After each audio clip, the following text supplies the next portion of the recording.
My life changed during the summer of my freshman year when I met Aiden. Aiden was no ordinary boy. He was extremely creative and he had the greatest heart I have ever seen. He had so many good qualities and strengths that could have been a direct result of his condition, autism.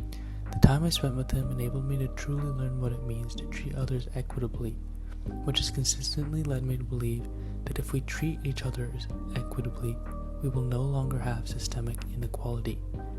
When most people hear autism, they don't often look at it as a good thing. Rather, they tend to categorize it as a stigma or some sort of a disgrace. Society as a whole perpetuates a stigma around factors of life that people can't control, resulting in children like me unknowingly not treating people the way I want to be treated. I once perpetuated these stereotypes, and being with Aiden for a week taught me the lesson of acceptance, not just of each other's disabilities, but of each other's communities and cultures throughout the world. I started to realize that if we could accept each other for who we are, instead of categorizing each other and judging each other, we would be much more successful as a society as a whole. Aiden not only taught me what it truly means to be equal, but also what it means to be equitable.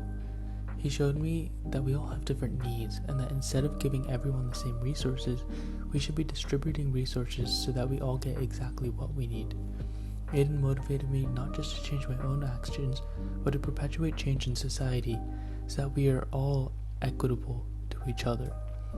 From seeing Aiden and talking to him every couple of days, all the way to the very morals I've grown up with, change is something I am dedicated to, perpetuating in society.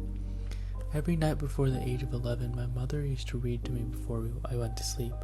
Every few nights, my mother and I would pick a new book to read, and the book we read from the previous night would just sit on the shelf collecting dust.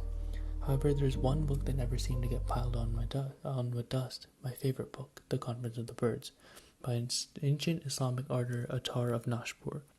The story of 30 birds going on a journey to achieve an arbitrary goal, which in my world is change. From George Floyd to Jacob Blake, all our experiences make one common story of humanity, so that one day, by all humans being the change, we will achieve change. We constantly speak of wanting equality and justice, but what are we doing to actually address these issues? Rather than telling others how to change, why don't we change ourselves? If we all change ourselves, then there will be mass change on the fronts of equitability. So it's now time to be the change.